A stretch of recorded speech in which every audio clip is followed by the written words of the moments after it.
Et j'aimerais dire quelque chose de fondamental ici. Écoutez-moi très bien, chers serviteurs de Dieu, serviteurs de l'autel, écoutez-moi très bien.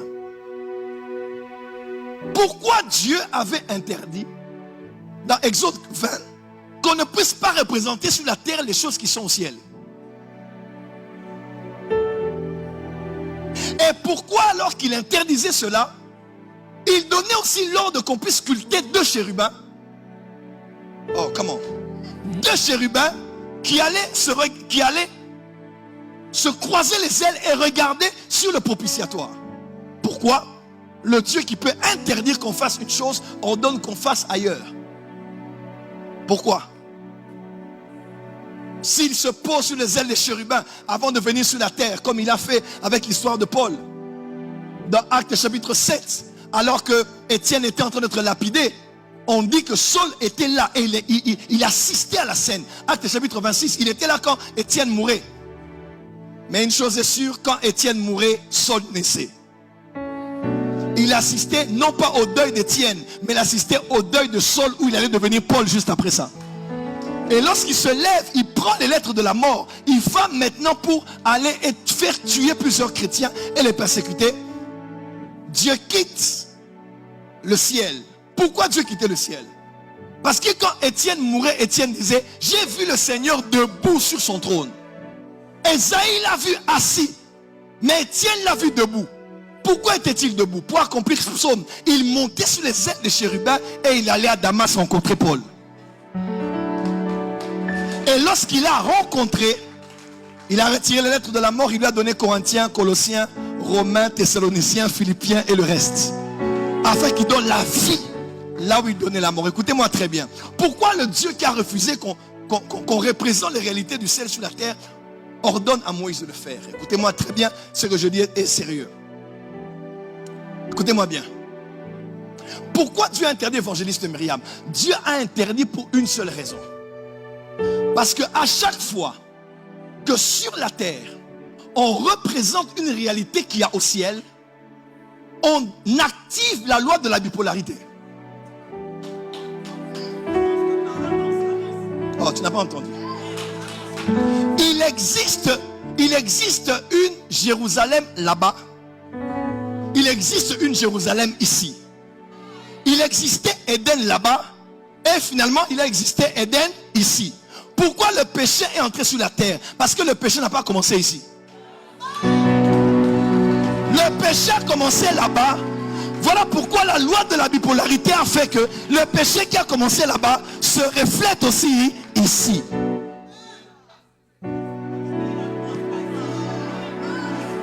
Je ne fais que commencer.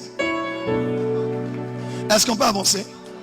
Alors pourquoi Dieu permet qu'on refuse qu'on représente ma fille? Pourquoi Dieu refuse? Parce que dès qu'on reproduit sur la terre une réalité spirituelle, on active la loi de la bipolarité. Automatiquement, les réalités invisibles, les esprits, les atmosphères autour de cette réalité qu'il y a au ciel, viennent sur la terre si on sait activer les codes.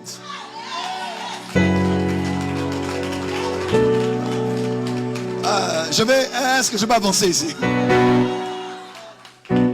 Lorsqu'on représente sur la terre, il n'y a rien. Mais il y a prédisposition des mêmes esprits. Les esprits sont déjà autour en train d'attendre ceux qui connaissent et sont initiés. Lorsqu'ils font ce qui doit être fait, ils activent directement ce qui se passe là-bas. Pour que cela. Pourquoi la gloire est descendue après que Moïse ait construit le tabernacle? Il n'avait pas. Lorsqu'il construisait, la gloire ne venait pas.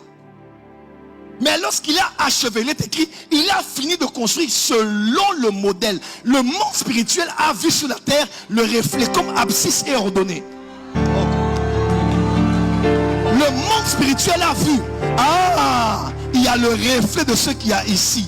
Automatiquement, la gloire qu'il y a là-bas. Moïse n'a pas prié comme Salomon. C'est Salomon qui a prié. Le feu et la gloire sont descendus. Moïse n'a pas prié. Il a juste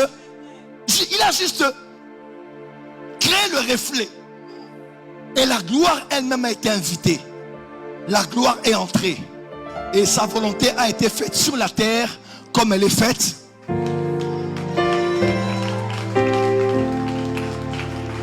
Voilà pourquoi, dans le tabernacle, il y avait des couleurs. Faites attention aux couleurs. Parce qu'au ciel, il y a des couleurs. Ceux qui connaissent la spiritualité savent qu'il y a des couleurs que l'on met dans certaines saisons, dans certains jours de la semaine, dans certaines périodes de l'année. Ça, c'est spiritualité en général. Même nous, les chrétiens, nous savons des fois, tu entends le Saint-Esprit te dire, sois en blanc aujourd'hui. Sois en bleu. Le bleu n'a rien à voir. Mais des fois, il faut que ceux qui sont sur la terre soient en accord avec ceux qui sont au ciel. Je ne dis pas toujours, mais je dis des fois. Sur la poitrine du souverain sacrificateur se trouvait la représentation des 12 tribus d'Israël avec 12 pierres précieuses. Faites attention. Pourquoi les 12 pierres précieuses? Parce que Lucifer, même dans l'Éden du ciel, il marchait au milieu des pierres précieuses. Voilà pourquoi sous la terre, le domaine des mines, de la joaillerie et des bijoux, c'est un domaine contrôlé par les esprits. Ceux qui savent, par exemple en Afrique chez nous, tu ne peux pas aller, même si les géologues sont là, même si les satellites ont vu, tant que le chef coutumier n'a pas donné sa bénédiction, vous allez aller creuser la terre. Le diamant ne sortira pas, l'or ne sortira pas, parce que ce sont des réalités qui ne sont pas que terrestres, mais des réalités qui sont célestes. Nous marcherons sur des rues pavées d'or. L'or n'est pas une affaire physique d'abord. L'or n'est pas une affaire de mieux. L'or est une affaire spirituelle. L'or recouvre le tabernacle à l'intérieur comme à l'extérieur. Parce que l'or représente la divinité.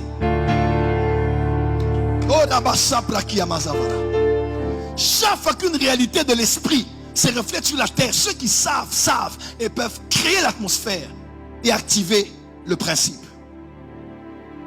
J'en parlais à Kinshasa, j'étais avec maman dans l'avion. Je me suis dit que je lui montre ou pas. Parce qu'un jour j'étais dans le monde spirituel. Et un être est venu. Est-ce qu'on sait dire toujours les anges? Ce ne sont pas toujours des anges. Ah oui, là il faut qu'on avance avec l'église. Tous les esprits ne sont pas des anges au ciel. Les anges sont des esprits, précision, envoyés pour exercer un ministère auprès de ceux qui doivent hériter du salut. Les anges sont des esprits, mais tous les esprits ne sont pas des anges. Parmi les esprits, il y a d'autres êtres qui ne sont pas des anges.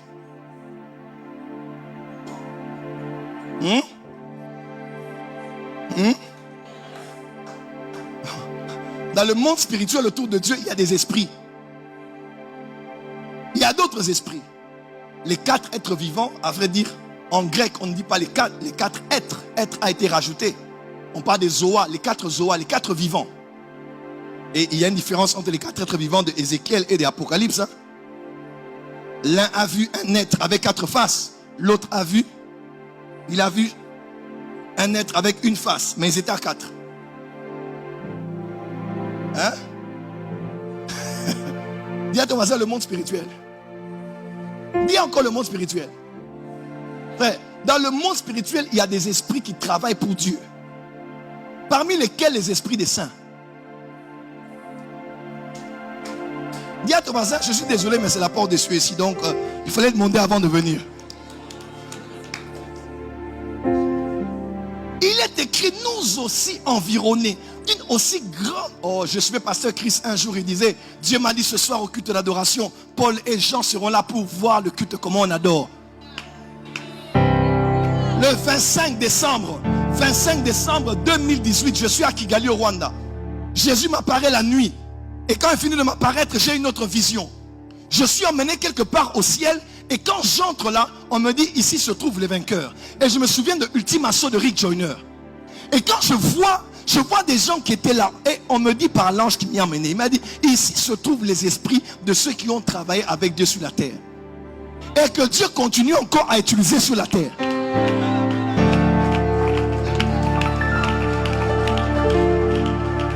Voilà pourquoi il est possible que Dieu envoie un ange, mais que Dieu envoie aussi l'esprit d'un saint. Il est écrit, nous ne nous sommes pas approchés de Sion, mais de Sinaï, de la montagne du Dieu vivant, par le sang de l'aspersion, les myriades qui forment le cœur des anges, et par les esprits des saints parvenus à la perfection. Il est possible que tu pries, Catherine Koulman vient te parler. Oh. Il est possible que tu pries, Ida, ça vient te parler. Il est possible que tu pries, Adi Nabala vient te parler, Charles Finet vient te parler. Oh, tu n'as pas dit amen très fort. Dis à ton voisin, n'aie pas peur des morts. Dis à ton voisin, les morts en Christ font partie de l'église. Qui sera enlevé? Quelle est l'entité qui sera enlevée? C'est les oh, répondez-moi bien. Qui sera enlevé? Corporativement, c'est quoi? L'église, n'est-ce pas? L'église sera quoi? Mais est-ce que l'église vraiment? Regardez la composition. On dit premièrement les morts en Christ.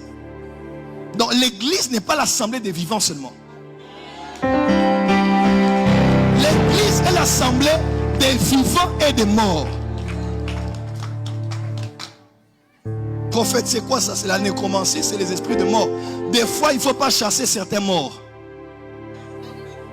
C'est Dieu qui envoie l'esprit d'un saint qui a marché avec lui pour te donner un message. Il n'est pas à adorer, il n'est pas à vénérer, il n'est pas à avoir un contact avec lui. Quelqu'un me comprend? Mais Dieu peut envoyer Enoch vers toi. Je peux dire quelque chose ici. Lorsqu'on dit le Dieu des esprits des prophètes, ça veut dire quoi? Le Dieu des esprits des prophètes. L'esprit des prophètes veut dire certaines choses. L'esprit des prophètes veut dire l'impulsion prophétique. L'esprit des prophètes est soumis. Donc moi qui est l'impulsion prophétique, je peux la soumettre selon ma conscience et ma volonté. De deux, l'esprit des prophètes veut dire aussi l'onction prophétique, dans une certaine mesure. Mais l'esprit des prophètes veut dire aussi l'esprit humain du prophète. Donc là où je suis, mon esprit humain, c'est mon esprit, c'est l'esprit des prophètes. Je n'ai pas un esprit configuré comme les êtres humains normaux. Mon esprit, c'est aussi l'esprit des prophètes. Mais la dernière définition qui fait peur aux religieux, c'est que l'esprit des prophètes, c'est aussi les esprits des prophètes morts.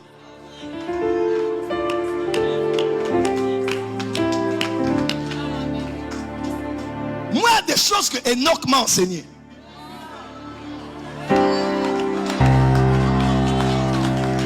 Voilà pourquoi tu n'as pas pris certaines choses. Mais quand tu dors, tu me vois, je viens t'enseigner la nuit. Qui a déjà rêvé de moi là? Vous voyez par exemple ça? Quelqu'un dira, c'est un ange qui a revêtu le visage. C'est pas un ange, c'est mon esprit. Élisée a dit à Géasi, mon esprit n'était pas loin de toi. Quand tu prenais à la basobra qui amazovara.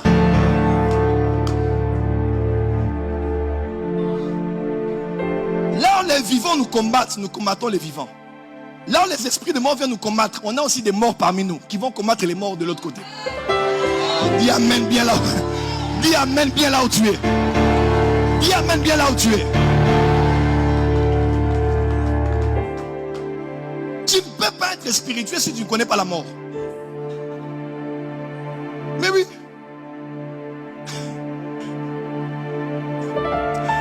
Ah, on est en culte. Dis à ton voisin, cher voisin, deviens spirituel. Tu dors, tu vois ta maman qui était une intercesseuse, elle vient te dire, fais attention à la femme que tu veux épouser. Toi tu vas dire, non, attention, on ne parle pas aux morts. Papa, Dieu a envoyé l'esprit de ta mère pour te dire, n'épouse pas cette femme-là, parce que c'était une sainte.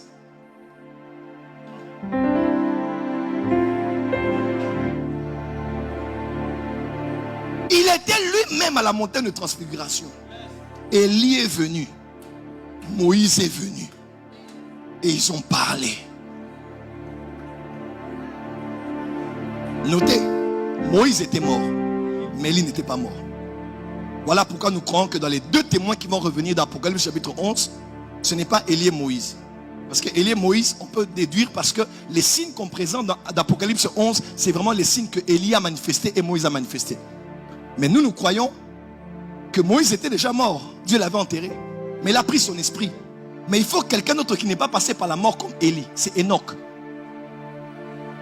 Enoch n'a pas vu la mort. Élie n'a pas vu la mort. Ils doivent passer par le processus afin que l'Ecclésia s'accomplisse. Il est réservé à un homme de... Voilà, il faut que tu meurs. Mais eux ne sont pas morts. Ils doivent passer par le processus. Dis à ton voisin.